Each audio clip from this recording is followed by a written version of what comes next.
Reframe. Is that a word you're familiar with? In the back of my head, every time I hear reframe, I think of this 1980s Giles Band song, Freeze Frame. And I just hear reframe in the same tone as freeze frame. Look it up if you don't know what I mean. In any case, reframe is a hugely helpful tool for all of us. It is a cognitive therapy, a psychology term created by Aaron Beck, who noticed when he was working with depressed patients that they just sort of couldn't get the negative thoughts out of their head. And so he essentially tried to help patients by thinking differently, shifting their mindset to think more positively, and reframing. So, thinking about situations and experiences, events, ideas, and emotions differently. Consider a different perspective. Have you ever been looking at something and somebody is on the other side of the room? You're both looking at the same thing, and when you talk about it later, you realize that you've seen it slightly differently. Same thing often happens to us when we're in a group conversation. You'll go talk with somebody about that conversation later, and you'll realize that both of you heard different things. It's because you have perspective, you have the ability to take different perspectives. And if you can apply that to reframing, you can also then be willing to reframe the negative thoughts that you carry around with you.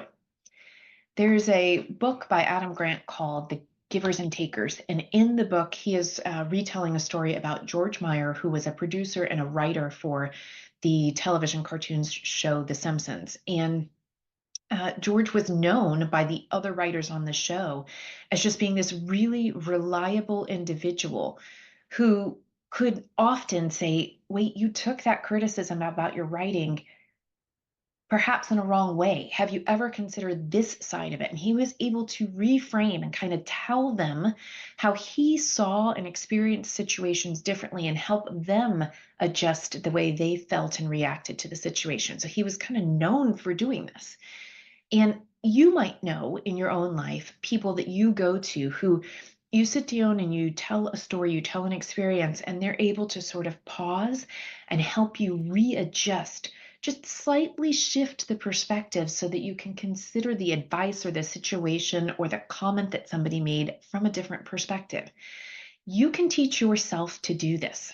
You can imagine that you are your own coach or friend and challenge yourself when you are in a tricky situation, something that feels bad. You're not sure if you've heard this the right way or if you just don't feel good about a particular situation. You can challenge yourself to say, is there another way for me to consider this? And as a leader, this is super critical because we work with all different kinds of people and background. And so there are perspectives on the team that sometimes we don't have. We can get sidetracked by those perspectives in our own mind. Also, we have to be on the alert to watch out for where our team members are getting sidetracked.